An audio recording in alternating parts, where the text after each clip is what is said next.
In the Kemmerer household, it is three boys that rule our house.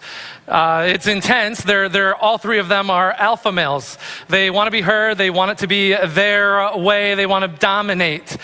I am not an alpha male. I don't know where they get it from. So you can help me in parenting our children. But what we should have in a house of three boys is really one of those workplace signs that says how many days since the last workplace accident. Because it feels like we're erasing it all the time. We just erased it a couple weeks ago with a broken collarbone, which started the conversation of, hey, Dad, did you have any broken bones? Which I've never broken a bone. I've had my share of head injuries and then 2 knee surgeries. It was my freshman year of college on spring break. I was playing basketball. And because of my incredible athletic ability and with such speed and power, I was driving to my left and I stopped and planted to try to go to the other direction. And I started going the other direction, but my knee did not. It popped the other way out. And so I tore my ACL. The next day, though, I was supposed to go back. I was attending Cedarville University in Ohio at the time, and so I couldn't do anything about it. It was about 4 times the size, and it's time to go back to school. And so it kind of got ignored. I went back to school, and one of my classes was U.S. history with the legendary Murray Murdoch. My mom went to Cedarville in the 70s, and I had him in the 2000s. He taught U.S. history, and you went to his class, even though you probably could clep out of it because you probably have a good enough background in U.S. history, but you paid just to hear him teach. But I stopped going to class. It was too far. I would have had to limp all the way there. Not a lesson for college students. He didn't take attendance, and so it was okay not to be there. The exam was going to be a blue book exam, if everybody's experienced that, where you're just writing essays. But the thing is, he gave a study test, and so it was fine. I didn't have to go to class. It was going to be too much pain, too long of a walk as I would limp all the way across campus to class. That limp kind of carried with me for the next couple of weeks, but as things started to get better, maybe I don't have to get this thing checked out. The swelling had gone away, and so a month after, I'm like, I think I could play some indoor soccer. And so I risked it. I went and played. And you can guess what happened. I got to experience it again, the knee popping out. I got to feel the brokenness for a second time because I ignored it the first time. And it was finally at that point, we have a problem. We have to go to the doctor, the orthopedic. We have to start to get this thing checked out. You see, there was a time when my limp actually drew me away from finding the repair, finding the fix, but then there was finally a time when this thing is completely broke. I need to find out what the problem is. Everyone here this morning has a common thing. We have one thing at least in common here, and that is suffering. That is our brokenness. And so I want to ask you this morning from the outset, where does your brokenness lead you? Where does your brokenness lead you? Is it leading you away from something or someone who could repair, help, fix? We're talking about God. Does your brokenness lead you away from God? Or this morning, is it driving you back to God? Do you realize that you are broken? Are you here thinking that you aren't in need of help or repair from God? What are the realities of your brokenness? Where do you see it play out in your marriage, with your parenting, in your families, in the workplace? Where do you see it maybe when you're alone? You see, we've been following really in this story, or in our series, Divine Enigma, the people of Israel. And we can see, even in the incredible acts of God, the enigmas, the mystery, the puzzles, when heaven touches earth, moments where we see God act, what still is very clear in all these incidences is that Israel is broken. We saw Israel at the Red Sea after coming out of hundreds of years of slavery. We have seen the story of Joshua at Jericho, where the walls came down, where Israelites were finally going to experience the promised land. We've walked through Judges, where it is cycle after cycle, years after years of men and women of the people of Israel doing what was right in their own eyes, doing evil. Israelites then want a king. You can see the story of Saul, David, and Solomon in 1st and 2nd Samuel. And this morning we're coming to 1st Kings. And we see this pattern over and over again of these kings who are continually abandoning what their own God, their true God of Israel. We're introduced in 1st and 2nd Kings of men called Elijah and Elisha, prophets of God that God raised up to really speak on his behalf to the kings, because the kings of Israel, the kings of Judah wouldn't stand for what was right. See, Israel becomes divided. And so here we find in 1 Kings 18 an epic duel. Maybe throughout history you could think of some epic duels. My mind always goes to Aaron Burr and Alexander Hamilton. This epic duel where Hamilton actually doesn't even get a shot off in the direction of Aaron Burr. His shot goes high and up into the trees. He takes the bullet and he dies.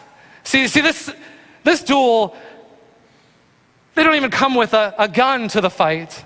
They don't even have a shot. You see, this duel that we find in 1 Kings 18 is between Yahweh, the one true God, and Baal. He's a man-made God. He's an image. In 1 Kings 18, Elijah has been sent to King Ahab. In 1 Kings 17, we actually see these words. We read these words, that King Ahab did evil in the sight of the Lord more than all who were before him. This is the king of Israel. This is the king of God's people.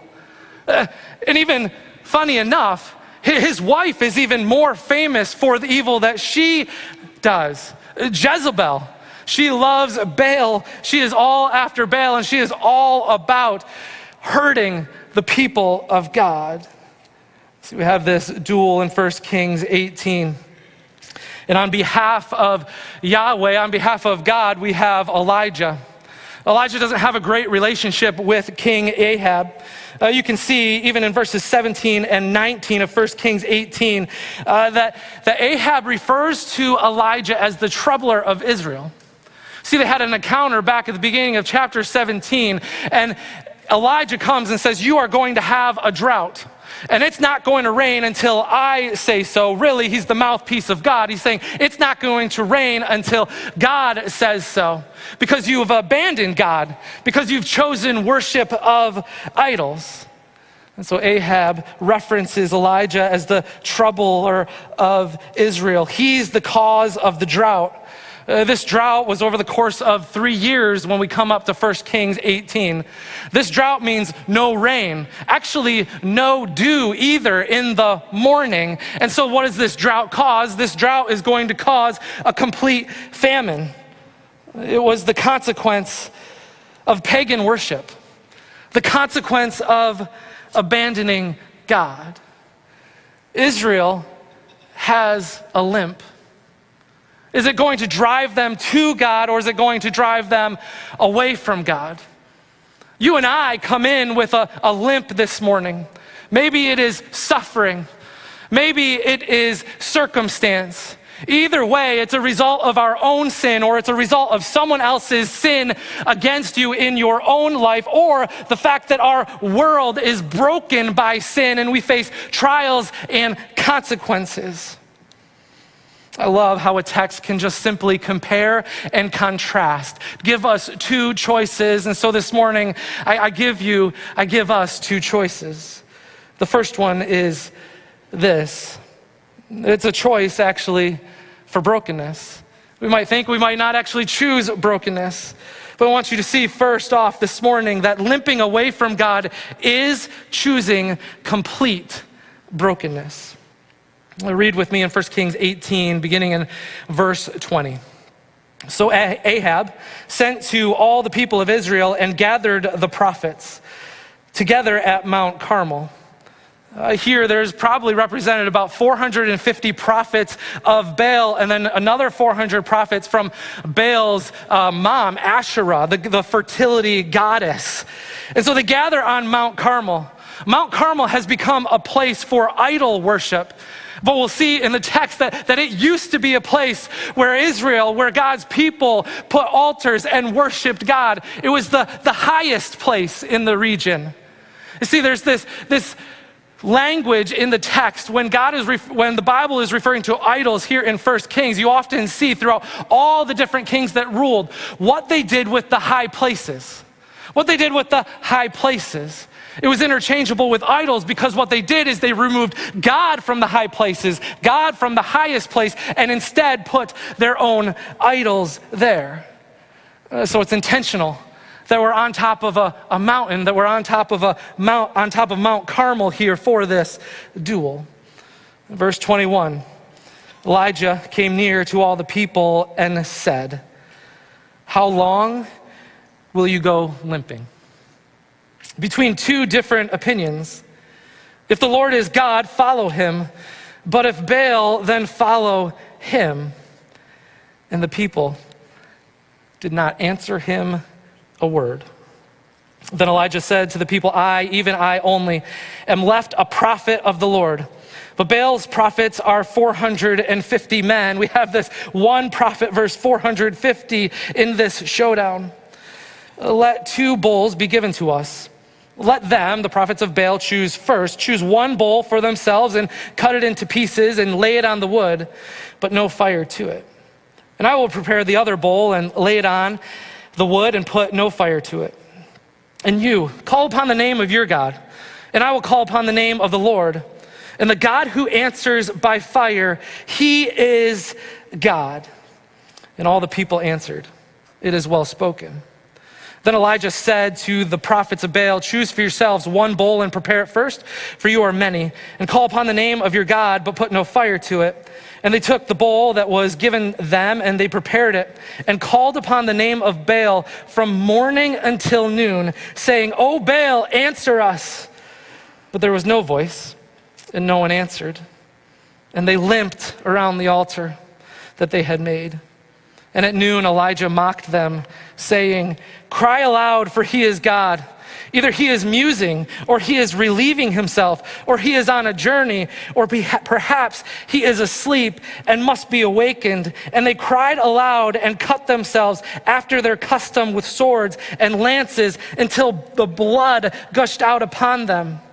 And as midday passed, they raved on until the time of the offering of the oblation, but there was no voice. No one answered. No one paid attention. Can we make a couple observations here? We have a choice this morning. Maybe it's a question that you need to face. It's a simple question. If God is God, follow him. But if God is not God and something or someone else is, then follow that God. It's a clear choice.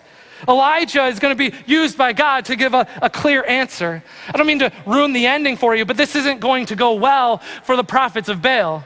We already see the result. We already see their empty cries, their empty sacrifice. And at the end of this story, when God proves that he is God, yet again, it's going to be the prophets of Baal that are going to be slaughtered.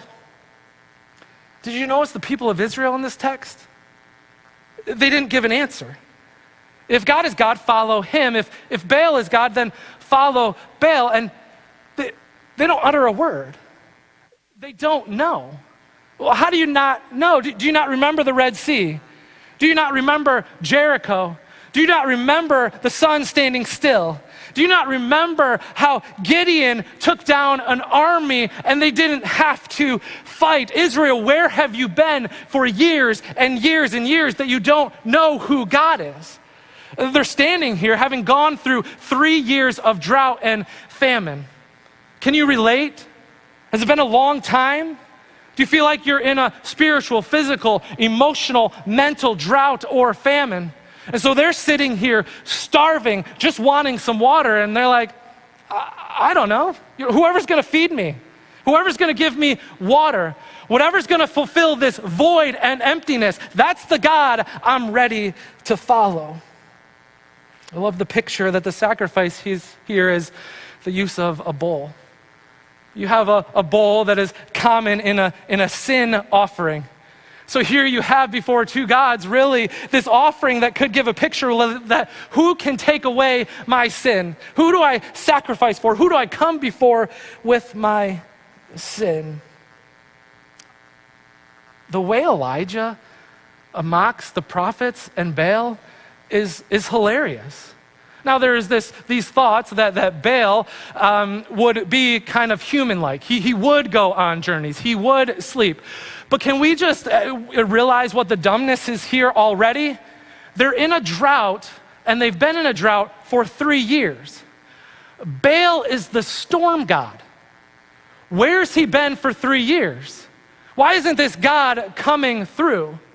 They would give an excuse that Baal is actually submitting to the other gods or gods of death, and that these dances, or limping is the word intentionally used by the author in our text, because they need to wake up Baal. Wake up Baal so that he can end the summer, the dry season, that he can bring rain again. But what does that all do? No one answered. They don't hear a voice. They go on and on and on. They started early in the morning. They've made it to midday. We're probably talking 9 a.m. almost to 3 p.m. when Elijah is going to take the stage for the offering of oblation, which is just what you are presenting to God. They bring themselves to the point where they're going to shed blood for their God. Don't miss the irony here. They're going to shed blood for their God so that their God would respond to them in their season of drought and famine. Are you anything like Israel? Are we anything like Israel? See, I wonder, are we more of an enigma than God is?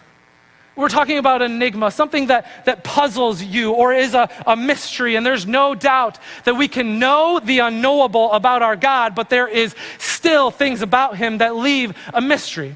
Now, God is an all-knowing God. He's not puzzled by us, but let's ask it this way. If you were God, would you find yourself as an enigma?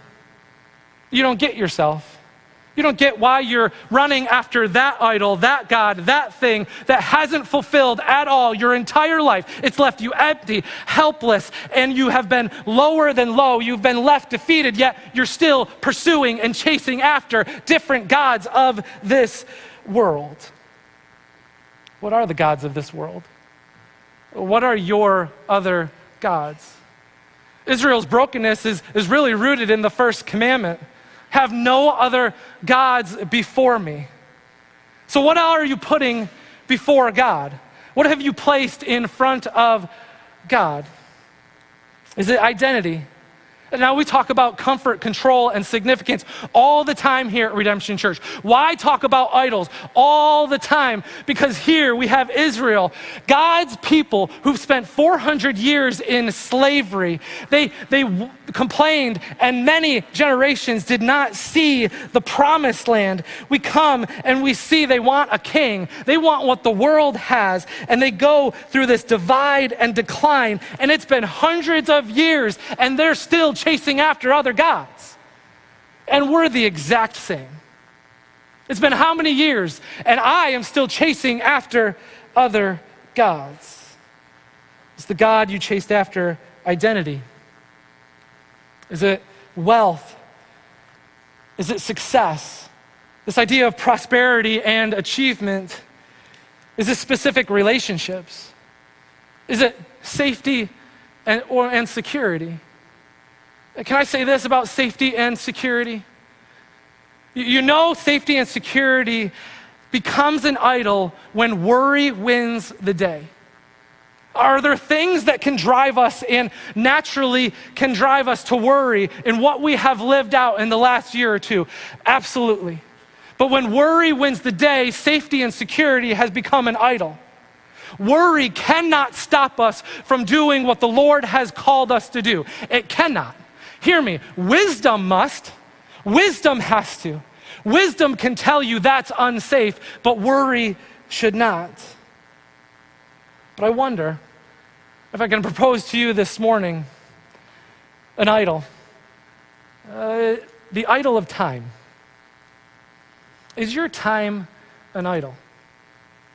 If it's not an idol, your time and how you spend your time is going to reveal your idols. And that stands out to me most of all because, again, how many years? How many years? Why didn't Israel have an answer? If God is God, then follow him. He is God. We have proof. We've seen him work. We follow him. That's our God. We don't need this duel to play out between a God that cannot answer, that cannot hear, that does nothing, between our God who has come through over and over and over again. You might say this morning, well, I don't have any time. Exactly my point. Has time become an idol? Even in the simplicities of a walk with the Lord, what about your time in God's word?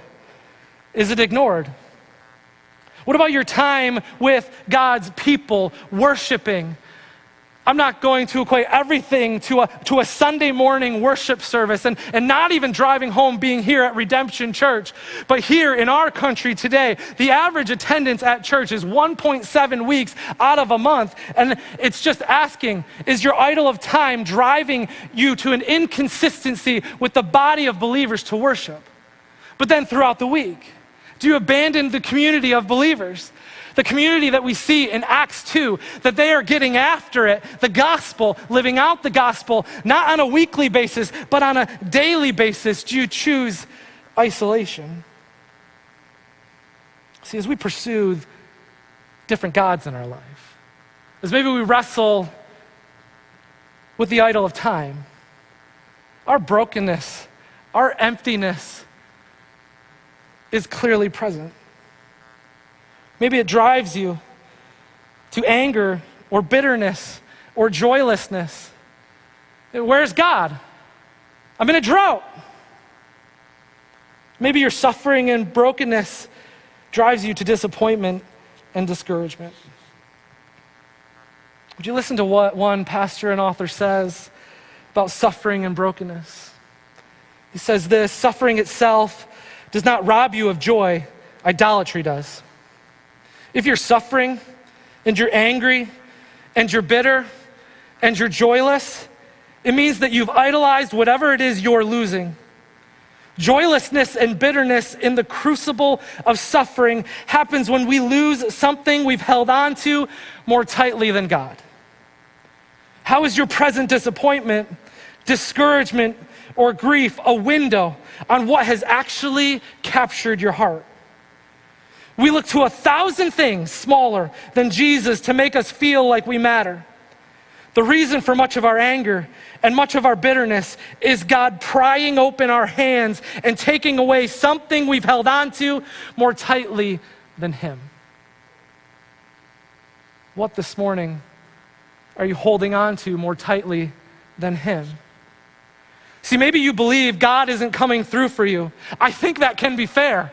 I've seen it in my own life. I've questioned it in my own life. I've doubted it in my own life. I can't hear you, God. I can't see you. Why is this happening? So can I ask, if we've all been there, do we actually believe something else or someone else will? If God is not coming through, do we truly believe that the other idols and gods of our life that we pursue are going to do what he hasn't done? See, I think I've been in that place more often than not. That's a fair place to be. God isn't coming through. But here we have in this picture really this choice, God or Baal. We have this test, this sacrifice, and really what is happening here is which God answers prayer? Which God answers prayer? Elijah is known as a prayer warrior. What he does is he prays the promises of God. If you want to get practical again this week, go to God's word and pray his promises. Maybe we need to start with, he will never leave me nor forsake me. See, the God that answers prayer deserves our worship. And so if we stand here believing that maybe God isn't coming through, that he's silent, that we can't hear him, I know the place that can leave you, because I know the place that has left me. But here's what's punched me in the face this week. Psalm 135, 15 and 18 says this: "The idols of the nations are silver and gold, the work of human hands. They have mouths but do not speak. They have eyes but do not see. They have ears but do not hear, nor is there any breath in their mouths. Those who make them become like them. So do all who trust in them." So here I've been wrestling with God in my own life. I don't hear you. I don't see you. And in doing so, I've actually replaced God and put another idol to the highest place. But what Psalms is saying is that because you have idols, because you have put your gods, your idols in the highest place, it's not that you can't see or hear God because he's not there. It's because you've become like your idols. You have eyes, but you don't see. You have ears, but you don't hear. There's no life in you. You are speechless when it becomes to the question, who is God? Because you and I have become our idols. The reality of this text is that Baal and neither any of our idols can ever respond. Even to our most loyal worship, even to our strongest worship, our idols will not respond. The people didn't respond when the question was posed to them. Baal didn't answer in all the pleas of the prophets of Baal to him, but you want to know who answers? In 1 Kings 18, it's God. This morning, we can either limp away from God, which is choosing complete brokenness, or this morning, we can fall before God, because falling before God will be your complete holiness. Read with me in verse 30. Then Elijah said to all the people, "Come near to me." The first step to experiencing complete wholeness is coming near to God. Would we draw near to him this morning? All the people came near to him, and he repaired the altar of the Lord that had been thrown down. Elijah took 12 stones according to the number of the tribes of the sons of Jacob, to whom the word of the Lord came, saying, "Israel shall be your name." And with the stones he built an altar in the name of the Lord, and he made a trench about the altar, as great as would contain 2 seahs of seed. And he put the wood in order, and cut the bowl in pieces, and laid it on the wood. And he said, "Fill 4 jars with water, and pour it on the burnt offering and on the wood." And he said, "Do it a second time." And they did it a second time. And he said, "Do it a third time." And they did it a third time. And the water ran around the altar and filled the trench also with water. And at that time of the offering of the oblation, Elijah the prophet came near and said, "O Lord, God of Abraham, Isaac, and Israel, let it be known this day that you are God in Israel, and that I am your servant, and that I have done all these things at your word. Answer me, O Lord, answer me, that this people may know that you, O Lord, are God, and that you have turned their hearts back." Then the fire of the Lord fell and consumed the burnt offering, and the wood and the stones and the dust, and licked up the water that was in the trench. And when all the people saw it, they fell on their faces and said, "The Lord, he is God. The Lord, he is God." And Elijah said to them, "Seize the prophets of Baal. Let not one of them escape." And they seized them, and Elijah brought them down to the brook Kishon and slaughtered them there. It's Elijah's turn. The prophets of Baal have been going all day long. We might not even have time, Elijah, for you to have this sacrifice before God. Elijah's like, "Nope, I don't even need your time." He prepares the offering. Hey, by the way, we're in a 3-year drought, 3.5-year famine. And what does God have Elijah do? Bring me more water. That's not enough. Bring some more water. We're going to soak this sacrifice. See, because maybe Baal hasn't been able to provide you water throughout this famine, but God has had plenty this whole time. Would you draw near to him and see that God is God, that he is Lord? I'm God is what Yahweh is saying. And what he's telling Israel and what he's telling us this morning, follow me. Draw me near. Follow me in your season of drought. Follow me in your doubts. Follow me in your fears. Pursue me. Fall on your faces. See, I think what's true about enigmas, what's true about God being a divine enigma, is that it invokes questions. I think we can fall under really three categories here in this room. For some of you here, it probably doesn't invoke a question. And that's a beautiful thing. You're of the just do it variety. God has said it, so I am going to follow him. No questions asked. I'm going to stand in awe of who he is. Unfortunately, that's not always me. So I'm one, and maybe you're in this category, that you are a why asker. We've seen this question even throughout our series. Why God? Why God?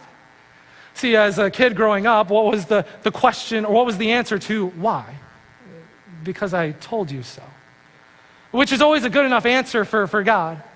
But what I've learned is that God actually has a why. And so what I try to pursue as a parent is that actually you can ask me why. I want you to ask me why. What I've learned from my kids is that the question of asking why is a safety question. They're after safety. They want to know because they want to feel safe. But what I tell my kids is that you can ask why, but the difference is, are you going to ask why in defiance and disobedience, or as we obey, can I walk alongside you and tell you why? I have asked God a lot of whys in my life, and maybe you're there this morning. But you want to know where I find myself more these days? It's not asking why, but asking the question, how? How? I think that's a piece of Israel's silence. Well, how? God, how? I have this thorn in the flesh. I have this bent. I have this struggle. I have, like Jacob, a bad hip. And God, I'm asking you how. Wait, is it on me to work? Is it on me to make this happen, or is it on you? Because I stand here struggling, and I'm here in a place that really, whichever one's going to feed me, whichever one's going to give me water, because I'm dying here. So is it on me, God, or is it on you? How is this going to play out? How do I follow in obedience and faith and trust, knowing that I am safe with you? But again, I believe God answers. When will we move from our questions to God's answers? His answer here in the text this morning for you and I is to fall. This morning, God is asking us to fall. So our gospel takeaway for this morning is this: our lowest places give rise to the highest worship. Are you in a low place right now? A bad place, spiritually, mentally, emotionally? Where are you at this morning?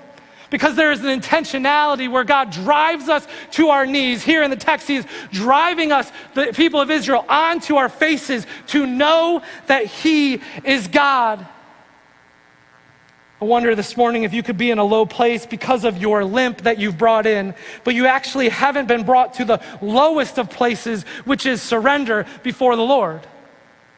See, whether you're near before the Lord or you're running away, whether you're limping away or falling before the Lord, the answer, the call on our hearts is still the same. Are you far from the Lord this morning? I tell you to fall. I'd encourage you to fall harder than ever into your idol of identity. Fall harder and harder into the idols of this world and see what answer you get. And I don't say that sarcastically this morning. I say that as an individual. When things haven't gone my way, I've gone harder and harder and harder searching for a different God, trying to find somebody that will fulfill what I need. See, that can push us to hide. We can hide, we can search, we can look everywhere, we can medicate, but God is telling us to fall. Fall into those idols. See what answer you get. Because I know in my own life, no one's answered. There hasn't been a voice. This world cannot answer my greatest need. I encourage you this morning. Can we fall on our faces before the Lord? See, I believe that there is actually a right way to fall, because I Googled it. When you look up a right way to fall, two things that stood out to me. One was to lean into the fall. If you're ever falling, lean into it because it gives you somewhat control of the direction in which you are falling. Also, you should know when you fall, don't try to protect yourself. What's going to happen if you fall and you put your hand down or your shoulder down? We can talk about another broken bone. And I think this is the cry of the heart of the Lord. You don't need to protect yourself. He's got you. Would you lean into the fall? See, what could that look like? I think this morning it comes back to our time. The idol of time. Even this week, you can really do three practical things I would give you. I wonder if you need to spend time with the Lord every hour. I think of the song, Lord, I need you. Every hour, I need you. Do you want to change where you spend your time? Set your alarm or see the clock at the top of every hour and give a little breath prayer. Lord, I need you. In my parenting, in my marriage, in the workplace. It's 9 o'clock, Lord. I'm just coming to you for a second, Lord. I need you. Lord, I know there's no condemnation in those who are in Christ Jesus. I'm thankful for that good news. Maybe it comes to 10 o'clock. You spend a moment in prayer. The Lord is my shepherd. I shall not want. Maybe one day it'll get to the point where the Lord is my shepherd and I do not want. See, there's another way even to redeem your time. I think of Pastor Danny. He would come in over the course of the last year at times, and he has a long drive. And what is he listening to? He's listening to an audio Bible. Sure, you're going to zone out. You're not going to remember everything, just at any time you are listening to something, but can you fill your time with God's word? Thirdly, what I think could be most practical for us is to look on paper where actually we're spending our time. What do you give your time to? The picture here, which actually one commentary that I was reading used the word enigma, where it says in the text that God turned their hearts back to him. Wait a second, our heart is in a set place. Our heart can't move. See, I think what can turn our hearts back to our God is a complete turnaround of how we spend our time. Time is an idol. See, when we talk about idols, let's remember the Josh Tovey definition. It's a good thing that becomes a God thing, and that's a bad thing. And so we've created idols out of our relationships, idols out of our identity. We've created idols out of good things in our lives, and we've given them all of our time. We could see it. Look how you spend your whole day. Where's God? Have you given him your time? Would we fall on our faces before the Lord, and would we give him all our time in everything that we do? The time that is with family, the time that is at work, the time it is given to our children, good things, but would we leave God as the highest thing? This morning, would we fall? It takes honesty. It's going to take exposure. We all use the phrase, I'm going to make time. Nope, you're never going to make time. You have to take control and an honest look at making a complete shift in your entire schedule, your entire priorities. It's an act of surrender to fall before the Lord. And there's only one surrender that doesn't end in your defeat, and there's only one fall that's completely safe. It's the one before the Lord. See, we're talking about a complete brokenness. and a complete wholeness. You know what I love about at times what our English text uses as a word for completeness? Perfect. It uses the word perfect. You want to know who that points us to? It points us to Jesus. Jesus didn't just limp when he was on the way to his death, carrying my cross and carrying your cross. He was bruised. He was beaten. He was completely and perfectly broken so that you and I can experience complete and perfect holiness. So we're not flailing our eyes, limping around for other gods, even shedding our own blood to get the gods of this world to respond, because there is only one God that shed his blood that saves you and I, and his name is Jesus. That's right. It's his blood. It's not your blood. In this life, there's only one place you won't have a limp. It's when you fall before the Lord. You lose your limp when you fall before the Lord because you're no longer walking on your feet. You are worshiping on your face. This morning, would you fall? Close simply with the question in the text. If God is God, follow him. How long will you go between two different opinions? Or putting it this way this morning, how long will you limp before you bow? In verse 42, 1 Kings 18, it says this: and Elijah went to the top of Mount Carmel, the highest point, and he bowed himself down on the earth and put his face between his knees, the lowest position. Our lowest of places give rise to the highest of worship. Would we return God to the highest place? And would we ourselves get to the lowest position so that he can again receive the highest praise? Elijah went to the top and he bowed himself, put his face between his knees. When will we? When will we bow before the Lord? Heavenly Father, Lord, we praise you for who you are and what you've done. Lord, it is unbelievable the things that we pursue other than you. The silence, the no one answered, there's no voice. Would we realize that you are a God who hears, that you are a God who speaks? Lord, would we destroy our idols so that we don't become our idols? Lord, knowing that will allow us to see and hear again who you are. Lord, would we bow this morning and would we worship you and you alone? It's in your name.